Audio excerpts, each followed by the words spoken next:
होना है बहुत काम। नमस्कार, स्वागत है संडे स्पेशल में। मैं हूं के। बुलेटिन में आगे बढ़ने से पहले अब तक की हेडलाइंस। नायब शहर काजी जैनुल राशिदीन की अपील, सड़कों पर नमाज ना पढ़े मुसलमान, ईदगाह और शहर की मस्जिदों में पढ़े ईद उल फितर की नमाज।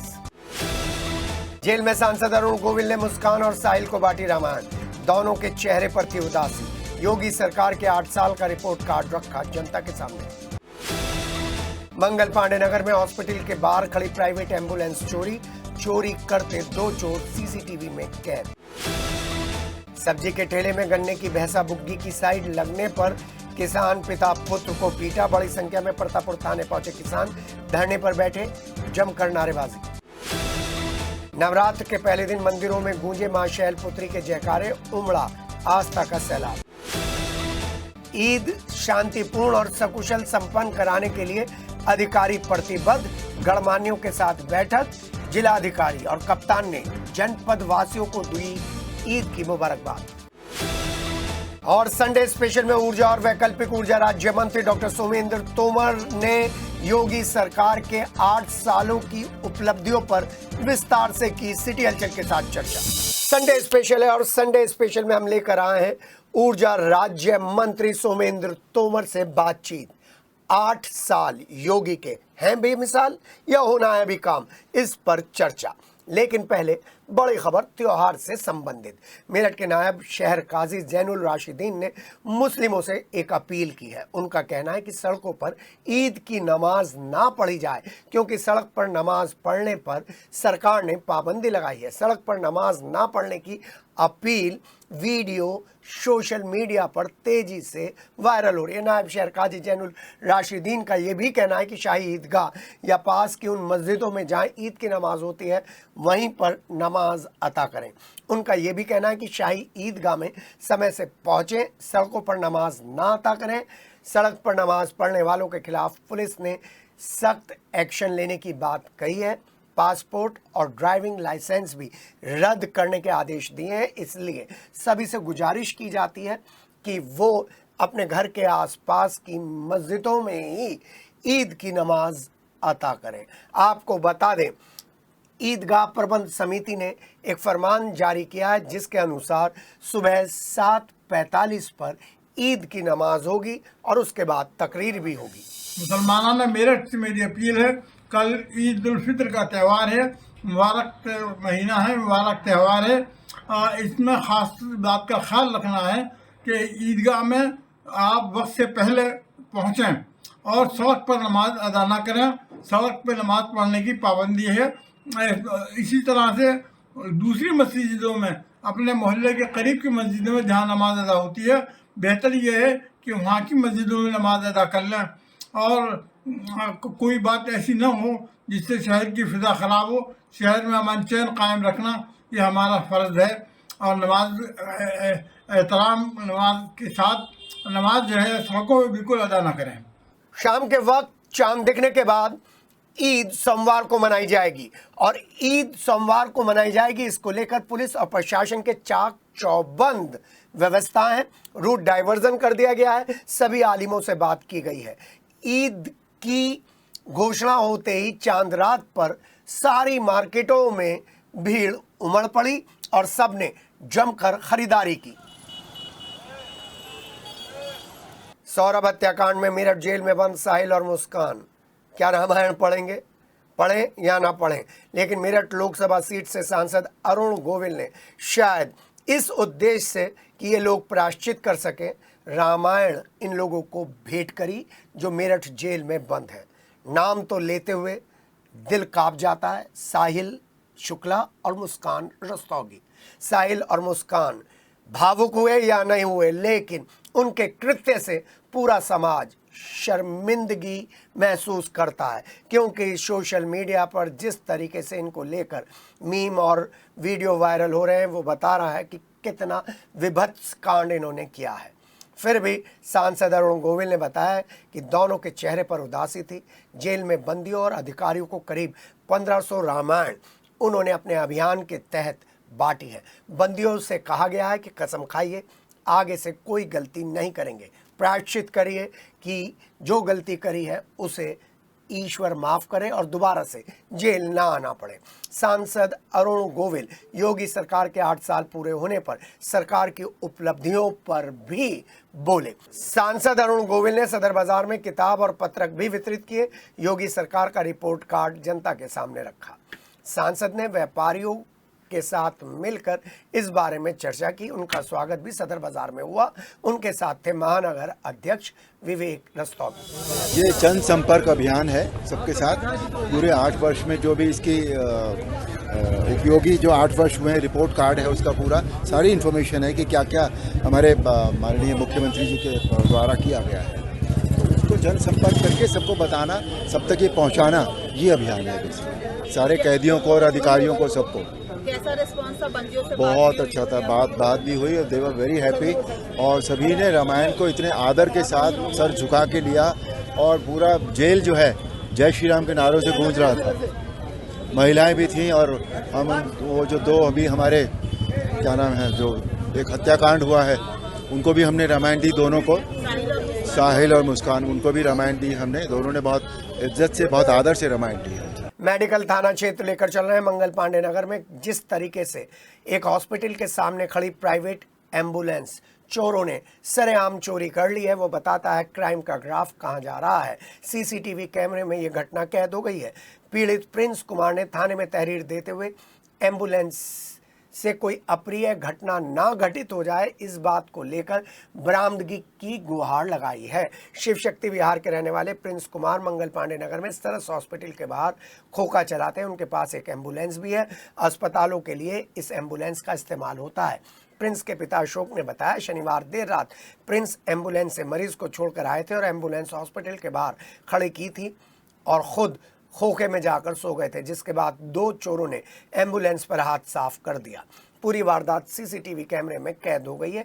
एक काले रंग के कपड़े पहना युवक पहले एम्बुलेंस के गेट का ताला तोड़ता है और फिर अंदर बैठ जाता है। थोड़ी देर बाद बाहर निकलकर चला जाता है, जिसके बाद सफ़ेद शर्ट पहना दूसरा युवक एम्बुलेंस के अंदर बैठता है और एम्बुलेंस लेकर रफू चक्कर हो जाता है। पीड़ित प्रिंस के पिता ने पुलिस को एम्बुलेंस बरामदगी की गुहार लगाते हुए तहरीर दी है। सरस हॉस्पिटल पे मेरी कैंटीन है और मेरा एक एम्बुलेंस बना रखी है। वो एम्बुलेंस कल रात अमीनगर सराय गई थी बुकिंग पे और वहाँ से आने के बाद 2 बजे लड़के ने लाके यहीं खड़ी करी थी सरस हॉस्पिटल पर और 2:30 बजे के करीब में ये यहाँ से चोरी हो गई। सुबह जब लड़का उठा तो देखा कि 5 बजे गाड़ी नहीं थी। अब कैमरे चेक कराए तो 2:40 के आसपास में 2 लड़के ले जाते हुए। सरदना के कालंद गांव में नलकूप पर चोरी करने वाला गिरोह फिर सक्रिय हो उठा है। 3 किसानों के नलकूप को निशाना बनाकर हजारों का सामान चोरी कर लिया गया है। एक नलकूप का ताला तोड़कर और 2 के ताले खोलकर ये वारदात की गई है। किसान नंद किशोर, अनिल और राम किशोर ने नलकूप से बदमाश शोर ने स्टार्टर, केबल, कटआउट, पंखे और दूसरा सामान चुरा लिया है। 3 विद्युत ट्रांसफार्मर भी पहले चोरी हुए थे। एक जो है केबल। सब्जी के ठेले में गन्ने से भरी भैंसा बुग्गी की साइड लगने के बाद कुछ लोगों ने भैंसा बुग्गी चालक किसान पिता पुत्र को जमकर पीटा। पीड़ित ने प्रतापपुर थाने में तहरीर दी है। पुलिस द्वारा कोई कार्रवाई नहीं हुई है। बड़ी संख्या में किसान थाने पर धरने पर बैठे तो जमकर हंगामा शुरू हो गया। प्रतापपुर के उपलेहड़ा गांव के रहने वाले किसान प्रमोद अपने बेटे निशांत के साथ मोहिद्दीनपुर शुगर मिल पर भैंसा बुग्गी से गन्ने डालने जा रहे थे। भूड़-बराल के बीचों बीच विशेष समुदाय के एक युवक के ठेले से उनकी भैंसा बुग्गी टकरा गई और दर्जनों लोगों ने पिता पुत्र को जमकर पीट डाला। वहां से वो किसी तरीके से जान बचाकर भागे और प्रतापपुर थाने में उन्होंने अज्ञात लोगों के खिलाफ तहरीर दे दी। मामले में कार्रवाई न होने से सैकड़ों किसान प्रतापपुर थाने पहुंचे और धरने पर बैठकर जमकर नारेबाजी की। किसानों ने आरोपियों की गिरफ्तारी के साथ साथ अवैध अतिक्रमण हटाने की भी मांग की है। उपलेहड़ा गांव से रास्ता निकलता है, भूड़-बराल से मोहद्दीनपुर के लिए जाता है, तो बीच में मतलब जो विधर्मी लोग हैं उनका एक KTS करके ग्रुप बना रखा है कि वहां से जो भी निकलता है उन लोगों को वे अभद्र भाषा का व्यवहार करते हैं, उन्हें रोकते हैं, टोकते हैं, मारपीट तक करते हैं। कल हमारे एक भाई विक्रांत के साथ भी उन्होंने ये दुर्व्यवहार करा। उनकी बुग्गी देकर निकल रहे थे, उनके साथ पिताजी को भी मतलब नहीं छोड़ा, मतलब लड़कों को इतना बुरी तरीके से मारा, चाकुओं से, डंडों से, उनके मतलब तमाम लोगों ने लोग ग्रुप बना के षड्यंत्र के तहत उनके साथ मारपीट की। हम इसलिए बैठे हैं कि उनकी गिरफ्तारी हो जल्द से जल्द। लीजिए, चैत्र नवरात्रे शुरू हो गए हैं रविवार से और पहले दिन मंदिरों में मां शैलपुत्री की पूजा अर्चना की गई, जयकारे लगे, मंदिरों में आस्था का सैलाब देखते ही बनता था। भक्तों की भारी भीड़ हर मंदिर पर सुबह ही सुबह से देखने को मिल रही थी और मां से मन्नत मांगने के लिए मां के दर पर ये लोग पहुंच रहे थे। मेरठ में सिद्धपीठ, सदर काली माता मंदिर, मनसा देवी मंदिर, गोल देवी मंदिर, सती माता मंदिर, मोहनपुरी का विशेष मंदिर पर आस्था का सैलाब उमड़ा हुआ था। मां से मन्नत मांगने के लिए मंदिरों में भक्त कतार में लगे हुए थे। मेरठ के सदर काली माता के मंदिर का इतिहास आपको बता दें, 450 साल पुराना है। वहीं पर सबसे ज्यादा भीड़ लगती है।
भारतीय नववर्ष विक्रम संवत 2082 की प्रथम प्रभात पर मेरठ महानगर का महाराणा प्रताप प्रांगण एक अलौकिक दृश्य प्रस्तुत कर रहा था।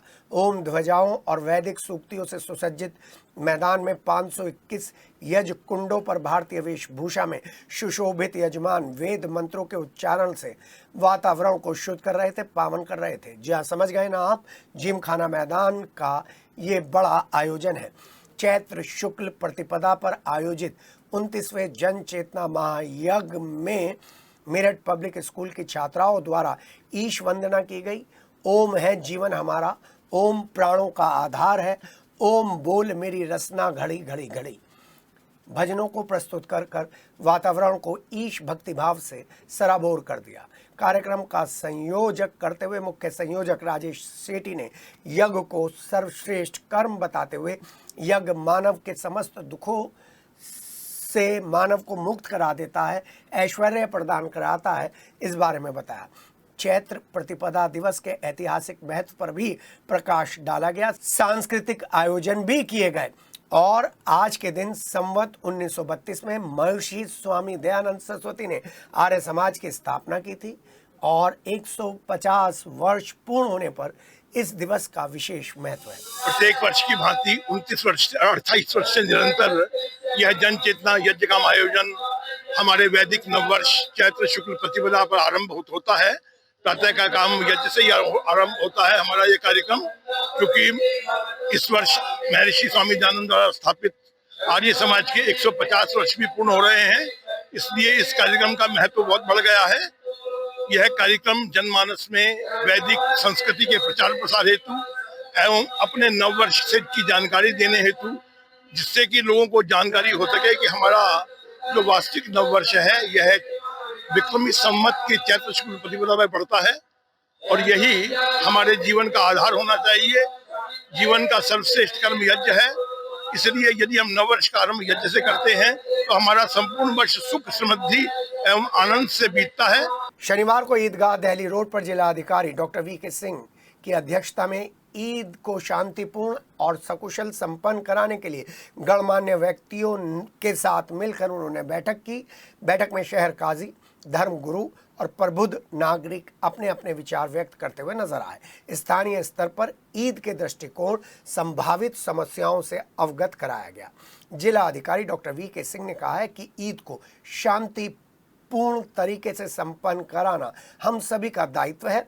बैठक में सभी ने अपने अपने स्तर पर लोगों को जागरूक करने के लिए जिलाधिकारी से बातचीत की और कोई भी समस्या आने पर तुरंत अवगत कराने का आश्वासन दिया। ईदगाहों, मस्जिदों पर प्रकाश की व्यवस्था, सड़क मरम्मत, साफ सफाई, पेयजल, ट्रैफिक व्यवस्था संबंधित समस्याओं से अवगत कराया गया। अधिकारियों को निर्देशित किया गया है कि व्यवस्थाओं को सुचारू और सही समय से संपन्न कराना सुनिश्चित करें।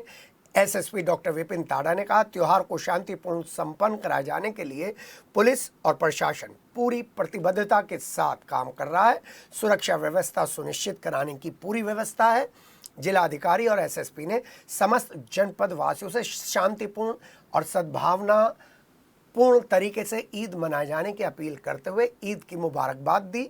नगर आयुक्त सौरभ गंगवार, अपर जिलाधिकारी नगर Brajesh Singh, SP city Ayush Vikram Singh, CMO doctor Ashok Kataria और दूसरे पुलिस प्रशासनिक अधिकारियों के साथ शहर काजी अलग अलग क्षेत्रों में पहुंचे और धर्मगुरु और प्रबुद्ध जनों से उन्होंने बातचीत की।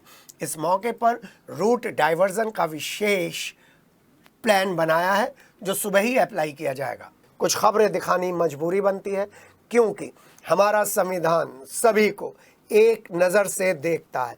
तभी तो सौरभ हत्याकांड को अंजाम देने वाली कातिल मुस्कान रस्तोगी और उसका क्रूर प्रेमी साहिल शुक्ला शनिवार को मुख्य बैरक में शिफ्ट कर दिया गया। संविधान में ऐसा प्रावधान है। साहिल को बैरक नंबर 18A, मुस्कान को 12B में रखा गया है और जेल के नियमों के अनुसार नए बंदियों को पहले 10 दिन तक मुलाहिजा बैरक में रखा जाता है। इस अवधि के दौरान मुस्कान बैरक नंबर 12 और साहिल बैरक नंबर 18 में थे। 10 दिन पूरे होने के बाद जेल मैनुअल के अनुसार दोनों को सामान्य बैरक में शिफ्ट कर दिया गया और नशा मुक्ति केंद्र में उनको इलाज भी दिलवाया गया। मुस्कान पूजा करने का ढोंग कर रही है या पूजा कर रही है ये तो अलग बात है, लेकिन साहिल शुक्ला भी योगा कर रहा है। नशे की गिरफ्त में बाहर आकर दोनों अखबार पढ़ते हैं, टीवी देखते हैं, जेल नियमों का पालन करते हैं और जेल प्रशासन से उन्होंने काम सीखने की इच्छा जताई है। और वहीं सौरभ के माता पिता, सौरभ की बेटी और पूरा समाज इस विभत्स हत्याकांड से स्तब्ध है और सभी लोग चाहते हैं कि इस केस में जल्द से जल्द फैसला हो और अधिकतम से अधिकतम सजा मिले। देखिए, भारतीय संविधान की बहुत बड़ी बात है कि हर व्यक्ति को अपनी बात रखने का मौका दिया जाता है और अगर कोई वकील नहीं मिल रहा है तो संविधान के अनुसार, सरकार के अनुसार सरकारी वकील भी दिलवाया जाता है।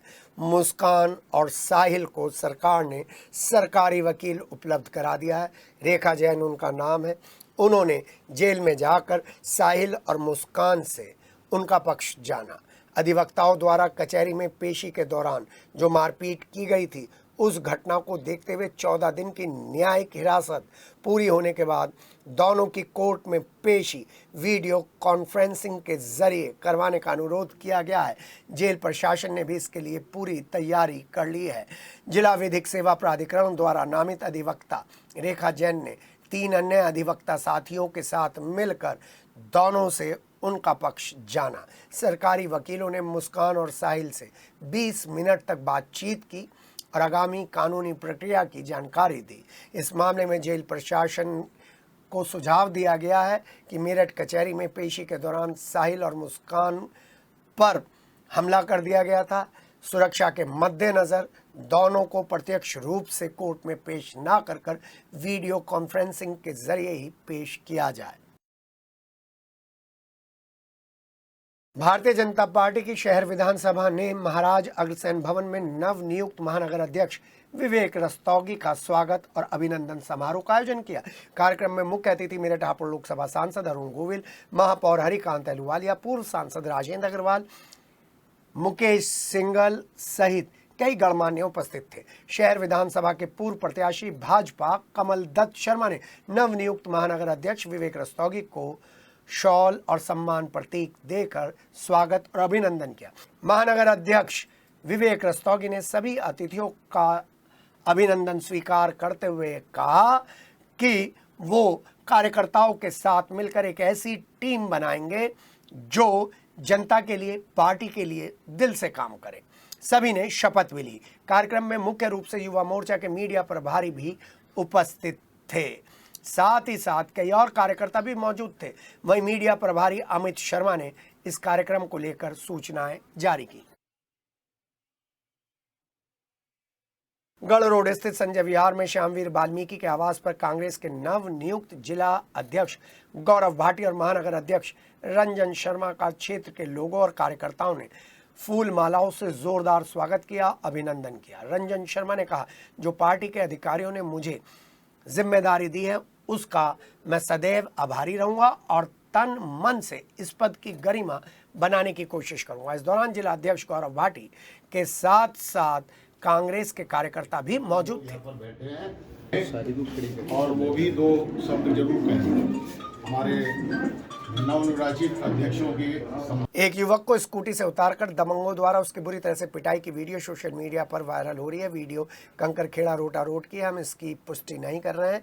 रविवार को कंकरखेड़ा थाने पहुंचे पीड़ित पिता विनोद ने तहरीर देते हुए बताया, शोभापुर के रहने वाले कुछ लोगों ने उनके बेटे आर्यन को रोटा रोड पर रोककर जमकर पिटाई कर दी और वीडियो भी बनाकर मोबाइल पर सोशल मीडिया पर डाल दी। पीड़ित पिता ने बताया है कि योगीपुरम चौकी पर तहरीर दे दी है, लेकिन पुलिस ने अभी तक कोई कार्रवाई नहीं की है और पीड़ित दलित समाज से आते हैं। कि मेरा बेटा ये आर्यन 2 मार्च को घर से अपनी मम्मी से 5,000 रुपये लेकर प्लाई बोर्ड के पल्ले खरीदने के लिए गया था और गोलाबड़ में ये अपने रिश्तेदार के यहाँ पे जा रहा था तो वहाँ 4-5 अज्ञात लड़कों ने जो है एक राय बनाकर इस पर जानलेवा हमला कर दिया, मारपीट की, इसकी वीडियो बनाई, इसके 5,000 रुपये छीन लिए और तमंचे लगा करके इसको धमकी दी गई कि अगर किसी को बताई तो जान से मार देंगे। कंकरखेड़ा खिरवा रोड स्थित संत आसाराम बापू आश्रम में देर रात चोर आश्रम की दीवार को फांदकर आश्रम में बने कमरों की खिड़की को फाड़कर अंदर दाखिल हो गए और कमरे में अंदर रखे बक्सों का ताला तोड़कर करीब 21,000 रुपये चोरी कर लिए और 2 सिलेंडर, चारा मशीन का इंजन भी चुरा कर ले गए। पूरी घटना आश्रम में लगे सीसीटीवी कैमरे में कैद हो गई है और चोर आश्रम की दीवार को फांदकर अंदर दाखिल होते हुए चोरी करते हुए साफ नजर आ रहे हैं। आश्रम पर काम करने वाले सेवक सुजीत ने थाना पुलिस को इसकी सूचना दी है। मेरठ कॉलेज के रसायन विभाग में उत्तर प्रदेश उच्च शिक्षा विभाग द्वारा 1 दिवसीय sustainable technologies ecological restoration seminar का सफल आयोजन किया गया। मुख्य अतिथि प्रोफेसर प्रकाश चंद थपलियाल थे और शुभारंभ मां सरस्वती के सम्मुख दीप प्रज्वलित कर किया। प्रोफेसर नीलम ने रसायन विज्ञान विभाग और सेमिनार के उद्देश्य के विषय में बताते हुए एक स्मारिका का विमोचन भी किया। Infrastructure sector, environmental impacts and sustainable development पर मुख्य अतिथि ने अपना लेक्चर दिया और बताया कि यह क्षेत्र वैश्विक ऊर्जा उपयोग और कार्बन डाइऑक्साइड उत्सर्जन का महत्वपूर्ण हिस्सा है। परीक्षितगढ़ थाना क्षेत्र के ग्राम रसूलपुर गांवड़ी के रहने वाले किसान की पड़ोसियों ने खड़ी फसल पर ट्रैक्टर चला दिया, जिससे लाखों रुपए का नुकसान होना बताया जा रहा है। किसान वेदराम ने थाना परीक्षितगढ़ में तहरीर देते हुए बताया कि ईख की पेड़ी उसने बो रखी थी। पिछले 40 साल से वो इस खेत को जोत रहा है, परिवार का लालन पोषण कर रहा है। रविवार की सुबह जब वो अपने खेत पर ट्यूबवेल चलाने के लिए गया तो राजू, जयवीर, अनुज, अभिषेक ने मिलकर उसके खेत में खड़ी फसल को ट्रैक्टर से जोत दिया। उसकी 91/2 बीघा गन्ने की फसल नष्ट हो गई। मेरे भाई के बेटे और पोतों ने मेरी फसल नष्ट कर दी है। मैं जब सुबह 12 पर पानी चलाने गया तब वे लोग फसल नष्ट कर रहे थे। मैंने इसकी रिपोर्ट थाने में की है, लेकिन कोई कार्रवाई नहीं। रविवार को शास्त्रीनगर में महावीर और एकलव्य बस्ती में हिंदू नववर्ष प्रारंभ होने पर आरएसएस का पथ संचलन का आयोजन हुआ, जो विभिन्न रास्तों से होते हुए महावीर और एकलव्य बस्ती में ही आकर पूरा हुआ। सभी स्वयं सेवक राष्ट्रभक्ति से ओत प्रोत गीत गाते हुए चल रहे थे। जगह जगह इस पथ संचलन का फूलों से स्वागत किया गया।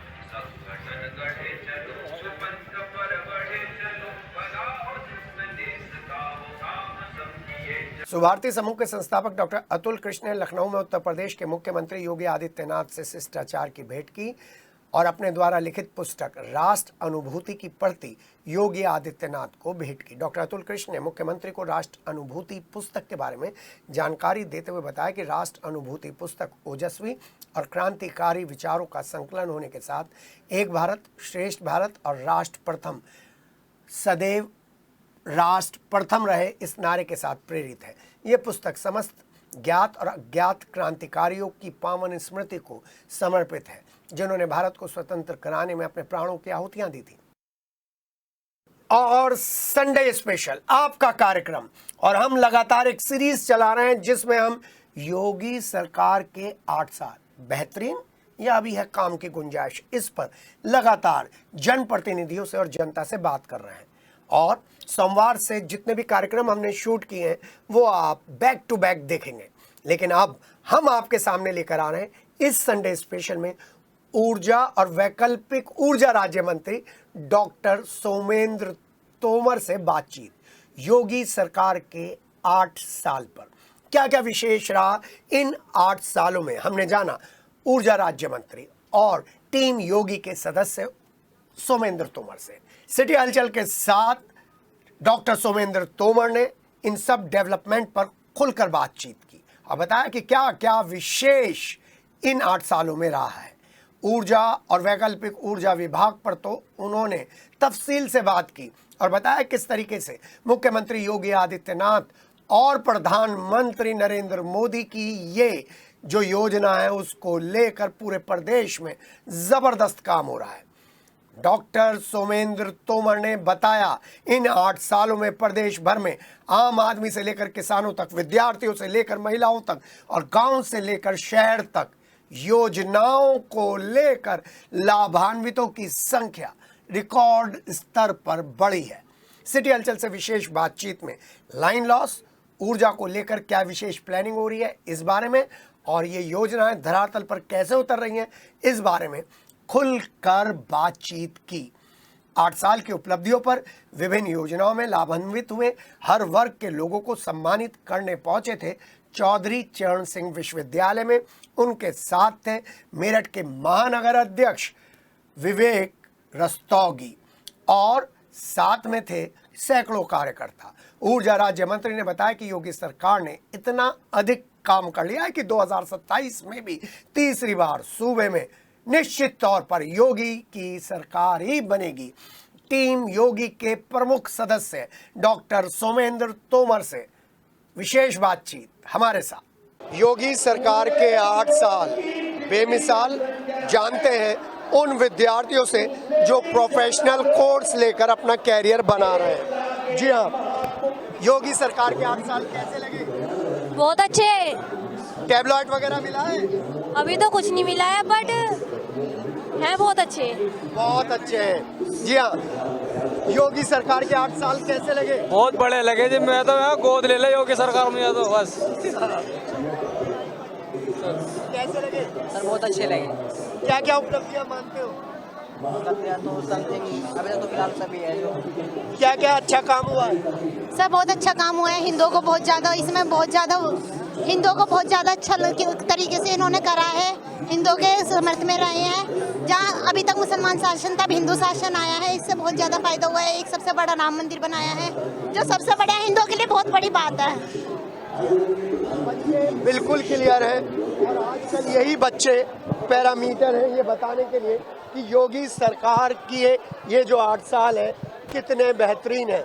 जी, बच्चों को लेकर आए, कैसे है योगी सरकार के 8 साल आपके हिसाब से? मेरे हिसाब से योगी सरकार के जो 8 साल है बड़े महत्वपूर्ण रहे हैं। हर तरह का डेवलपमेंट हुआ है, कोई किसी किस्म की कोई प्रॉब्लम नहीं हुई है।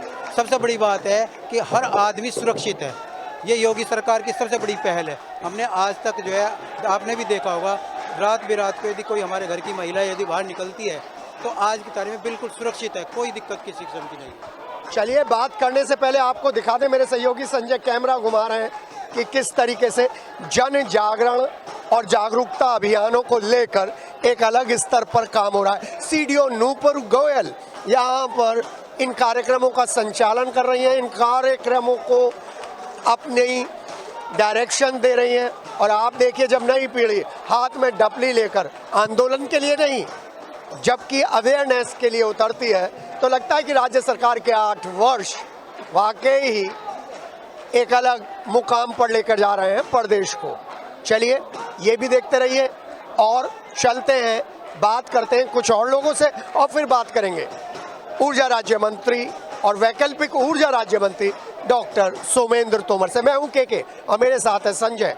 जी हाँ, कार्यक्रम है संडे स्पेशल और संडे स्पेशल में 8 साल बेमिसाल, लेकिन उसके सबूत के साथ मेरे साथ एक स्टूडेंट है। क्या नाम है बेटा? कनिष्का ठाकुर। कनिष्का मेरे साथ है और उनके हाथ में टैबलॉइड है। और ये टैबलॉइड इस बात की बानगी है कि योगी सरकार के पंचम तल से जो चीज़ें चलती हैं वो बीच में इधर और उधर नहीं हो जाती। टैबलॉइड सीधा पहुंचता है विद्यार्थी के हाथ में, किसान के पास पहुंचती है किसान निधि उसके बैंक अकाउंट के साथ, और फिर ऊर्जा के लिए अलग तरीके का काम इन 8 सालों में हुआ है, प्रस्तावित है। बेटा, कौन से डिपार्टमेंट में हो? मैं CSE डिपार्टमेंट में हूँ, DN पॉलिटेक्निक। आज आपको टैबलॉइड मिला है, क्यों मिला है? ये योगी सरकार की वजह से हमें टैबलेट मिला है। उन्होंने DG शक्ति पे हमने रजिस्ट्रेशन करा था, उसके बाद फिर हमें हमारे कॉलेज वालों ने बताया कि यहाँ पे आना है, उसके बाद फिर हमें ये टैबलेट मिला है यहाँ पे। कौन से कॉलेज में?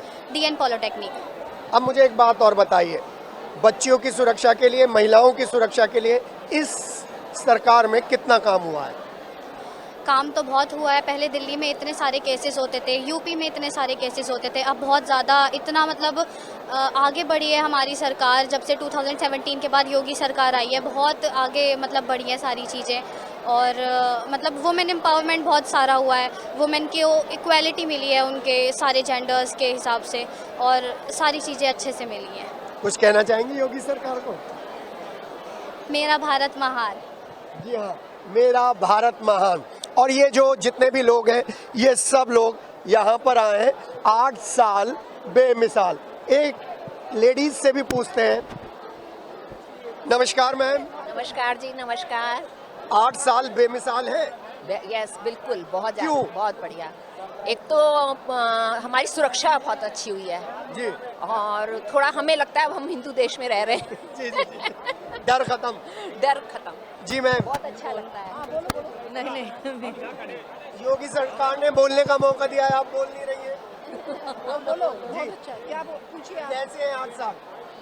बहुत बढ़िया। वैसे सारा महंगाई से खुश? महंगाई तो हमेशा ही बढ़ती गई है। उन्हें तो बोलने दीजिए। नहीं, महंगाई तो बढ़ती ही है, कुछ समय के साथ साथ ऐसा कुछ नहीं है। कोई शिकायत नहीं है? नहीं। सुरक्षा को लेकर? सुरक्षा पहले से बहुत ज्यादा है। बच्चियों की पढ़ाई को लेकर? पढ़ाई का भी, हाँ, अब गर्ल्स बहुत ज्यादा आगे जा रही हैं। जी, नई पीढ़ी के 3-4 बच्चे मुझे दिख रहे हैं, हंस रहे हैं जब मैं इंटरव्यू ले रहा हूँ। हाँ भाई, कैसा है 8 साल? जी बढ़िया। तो मैं भी कुछ मिला नहीं मिला जी अभी कुछ नहीं मिला जी। मिलेगा ये रखे ये टैबलेट मिलेंगे हमें। कौन से कोर्स में हो? ITI से।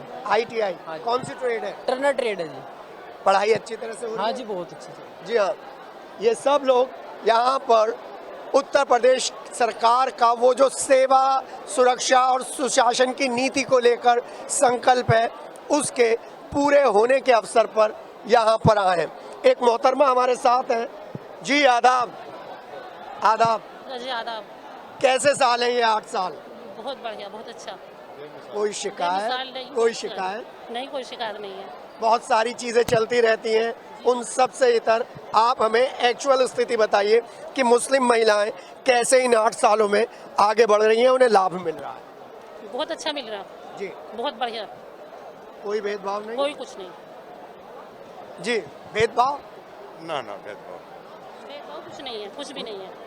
आप जाती हैं एकदम जी योजनाओं का लाभ मिलता है? जी मिलता है। जी हाँ जी। ग्राम प्रधान है? जी, जी, कौन से, कहाँ की? असीलपुर। कैसा काम चल रहा है? बहुत बढ़िया, बहुत कहीं फाइलें अटकती तो नहीं है? नहीं या कभी मीडिया को देख के नहीं बता रहे? नहीं, ये तो बहुत अच्छा चल रहा है। बहुत अच्छा चल रहा है। तो चलिए ऊर्जा राज्य मंत्री के पास चलते हैं, सीधे उनसे जानते हैं कि जो योगी सरकार का मूल मंत्र है सेवा सुरक्षा और सुशासन की नीति, उसको लेकर कितना काम हुआ है, क्योंकि सबका साथ सबका विकास और क्या योगी के 8 साल बेमिसाल। चलिए बात करते हैं संडे स्पेशल में डॉक्टर सोमेंद्र तोमर से। संडे स्पेशल, और संडे स्पेशल में ऊर्जा राज्य मंत्री डॉक्टर सोमेंद्र तोमर। सरकार के 8 साल और इन सरकार के 8 सालों के जो कार्यक्रमों की श्रृंखला है, तो उस श्रृंखला में उस वक्त हम सबको गर्व करना चाहिए जब एक शपथ ली जाती है कि टीबी उन्मूलन के लिए ब्लॉक स्तर से लेकर ऊपर तक काम किया जाएगा। शपथ और शपथ को ग्राउंड जीरो पर उतारना इन 8 सालों की उपलब्धि है। जानते हैं ऊर्जा राज्य मंत्री डॉक्टर सोमेंद्र तोमर से। सर स्वागत और बहुत बहुत शुभकामनाएं। 8 साल निर्विघ्न रूप से चल रहे हैं, खटाखट चल रहे हैं। देखिए, मैं उत्तर प्रदेश के सभी सम्मानित नागरिकों का धन्यवाद करना चाहूँगा। ये उन्हीं के आशीर्वाद से संभव हो पाया। लगातार उनका आशीर्वाद भारतीय जनता पार्टी को, हमारी मोदी जी और योगी जी की सरकार को मिला है। जैसे अभी आपने टीबी की बात करी, देखिए हम लोग को याद है कि पहले देश के अंदर जो इस तरह की बीमारियां होती थी, इनके जिस तरह बाद में जब ये बीमारियों का जब पूरे विश्व में उसके बाद में यहाँ पर डोज आती थी, लेकिन अब उत्तर प्रदेश अपने आप, हमारा देश अपने आप स्वयं निर्माण भी कर रहा है। और अब हम लेने वाले नहीं, हम देने वाले देश। तो 2027 में जब जाएंगे तो उत्तर प्रदेश से टीबी उन्मूलन खत्म हो जाएगा पूरा। हम लोग पूरी तेजी के साथ पूरे मन से इस अभियान को आगे लेकर चले। केंद्र सरकार और प्रदेश सरकार की प्राथमिकता पर है इस तरह के गंभीर रोग को हम लोग दूर करें उत्तर प्रदेश से। अब आपके डिपार्टमेंट से वैकल्पिक ऊर्जा और ऊर्जा को लेकर लगातार प्रयास हो रहे हैं। हर घर सोलर प्लांट अभियान कितना सक्सेसफुल है? देखिए, मुझे बताते हुए खुशी है, जब उत्तर प्रदेश के अंदर 33,50,000 करोड़ का निवेश हो, तो उसमें से 11 लाख करोड़ का निवेश अकेले हमारी वैकल्पिक ऊर्जा के लिए होता है। ये आकर्षण है। आप देख सकते हैं कि सोलर का आकर्षण आज सब जगह। जब प्रधानमंत्री जी कहते हैं कि सूर्य घर की बात करते हैं, तो उत्तर प्रदेश कहता है कि उसमें 20% हिस्सेदारी उत्तर प्रदेश की होगी। आज सोलर की बात करें, हम ग्रीन एनर्जी की बात करें, आज चारों तरफ इनका आकर्षण है और हम लोग सूर्य घर की तरफ तेजी से बढ़ रहे हैं। लाइन लॉस के टारगेट को कितने % आपने अचीव कर लिया, क्योंकि अभी भी वो बड़ी चुनौती है? देखिए, पहले हम लोग देखते थे जिस तरह से लाइन लॉस होता था, हम लोगों ने बहुत बेहतर उसमें सुधार हुआ है, उसका परसेंटेज भी बहुत डाउन हुआ है। लेकिन अभी और उनके विकल्पों पर हम लोग काम कर रहे हैं और मुझे विश्वास है कि आज जब मैं बात करता हूं उत्तर प्रदेश की, तो उत्तर प्रदेश आज सबसे ज़्यादा विद्युत आपूर्ति करने वाला प्रदेश है। महाराष्ट्र पहले होता था, लेकिन हमने महाराष्ट्र को भी पिछले सत्र में पीछे छोड़ दिया और इस बार हम लोग 33,000 करोड़, 33,000 के करीब मुझे उम्मीद है कि मेगावाट की बिजली सप्लाई हम इस बार करेंगे। अगला सवाल बहुत महत्वपूर्ण सवाल है। प्राइवेटाइजेशन को लेकर बड़े आंदोलन हो रहे हैं, निजीकरण का विरोध हो रहा है, आपके डिपार्टमेंट में कैसे डील करेंगे, कैसे समझाएंगे? समय के साथ साथ जिस तरह की आवश्यकता है, सरकार उस तरह की नीति लेकर आती है और प्राइवेटाइजेशन कोई पहली बार नहीं हुआ है। आप याद करेंगे तो पहले UPCL जो हमारा यहाँ पर नोएडा में NPCL को हम लोगों ने दिया था, वो समाजवादी पार्टी की गवर्नमेंट में ही दिया गया था। जहाँ जैसी आवश्यकता है, हम लोग का प्रयास है कि उत्तर प्रदेश के 24 करोड़ सम्मानित नागरिकों को 24 घंटे बिजली मिले। उस दिशा के लिए जो आवश्यक होगा हम लोग कार्रवाई करेंगे। कैसे समझाएंगे उनको, क्योंकि आप तो हमेशा क्रांतिकारी नेता रहे। देखिए, किसी का हित नहीं होगा, उनके हितों को ध्यान में रखते ही हम लोग पॉलिसी लेकर आ रहे हैं। एक बड़ी बात मैं छात्र डॉक्टर सोमेंद्र तोमर से पूछ रहा हूँ, इस कैंपस में क्या क्या पॉजिटिव चेंजेस नजर आए? जो आप आवाज उठाते थे वो सारी चीजें खत्म हो गई? देखिए, हम लोग जब छात्र राजनीति यहाँ पर करते थे, यदि जिस ऑडिटोरियम में हम लोग खड़े हैं, इस ऑडिटोरियम की हालत आपको पता थी किस तरह से थी। आप तो पहले से ही बड़े भाई हैं, आप जानते हैं। अभी ये आप देखते हैं वातानुकूलित आप ऑडिटोरियम में हैं, और नेताजी सुभाष चंद्र बोस जी के नाम पर ये ऑडिटोरियम है। चौधरी चरण सिंह विश्वविद्यालय के अंदर नेताजी सुभाष चंद्र बोस ऑडिटोरियम में हमारा प्रयास है कि आगे हम लोग इसे साउंड प्रूफ भी कराएं और अच्छी योजना है। और आज आप देखिए ना, आज यूनिवर्सिटी में यदि आप निकलेंगे तो सारी सड़कें अच्छी हैं, पार्क अच्छे हैं, कहीं गंदगी आपको नहीं दिखाई देगी। तो ये यूनिवर्सिटी बदल रही है, यही हम लोग चाहते हैं, तो उस दिशा में हम लोग आगे बढ़ रहे हैं। कृषि विश्वविद्यालय को लेकर भी कोई योजना है? क्योंकि वैकल्पिक ऊर्जा को आप कृषि विश्वविद्यालय से और एग्रीकल्चर वेस्ट से जोड़ सकते हैं। देखिए, हम लोग जैसे मैं जिस विश्वविद्यालय में हूँ अभी, यहाँ पर हम लोग 100% सोलर पर है। हम लोग मेडिकल कॉलेज को पूरी तरह से सोलर पर लेकर आ गए। अगला प्रयास हमारा कृषि विश्वविद्यालय। जी, अंतिम सवाल, जो आपकी तरह छात्र राजनीति कर रहे हैं उन्हें क्या कहना चाहेंगे? देखिए, मैं यही निवेदन करूँगा, अपना उद्देश्य क्लियर हो, हम जो भी मांग रखें, लेकिन उसमें समाज हित और राष्ट्र हित हमारी प्रायोरिटी हो। 8 सालों पर 2 शब्द। 8 साल बेमिसाल। 8 साल बेमिसाल वैकल्पिक ऊर्जा राज्य मंत्री और ऊर्जा मंत्री सोमेंद्र तोमर ने बताया है कि किस तरीके से हर घर सोलर पैनल को लेकर काम शुरू हो गया है, किस तरीके से विद्युत विभाग के निजीकरण के लिए लोगों को समझना है और समझाना है। साथ ही साथ अपने पुराने कैंपस को देखकर सुनहरी यादों में खो गए वैकल्पिक ऊर्जा राज्य मंत्री और ऊर्जा मंत्री doctor Somendra Tomar. Sunday special में आपके नेता, आपके साथ, आपके सवाल। मेरे सहयोगी हैं संजय सीनियर, संजय जूनियर और मैं हूं के और साथ में है मेरे सचिन। Sunday special. तो अपना जिला एक ऐसा स्टार्टअप है जो पत्रकारों की बात, वाजिब बात जन जन तक पहुंचाएगा और पत्रकार जगत में फिर से उन मूल्यों को स्थापित करेगा जिन मूल्यों के लिए 1947 और उससे पहले तक और अभी तक पत्रकार गर्व से छाती चौड़ी कर कर कहते हैं कि हम समाज के चौथे स्तंभ हैं। जी हाँ, देखिए, अपना जिला एक ऐसा स्टार्टअप जिसमें आपको पारदर्शिता के साथ खबरें भी दिखाई जाएंगी और दिखाया जाएगा आपके आसपास का नेटवर्क, जिससे आपको किसी भी चीज़ को प्राप्त करने में कोई असुविधा ना हो, क्योंकि अपना जिला एक ऐसे दिमाग की उपज है जिन्होंने पत्रकारिता जगत की मार्केटिंग में और न्यूज़ लाइन में मिलकर काम किया है। तो अपना जिले के इस ऐप को सब्सक्राइब ज़रूर करिएगा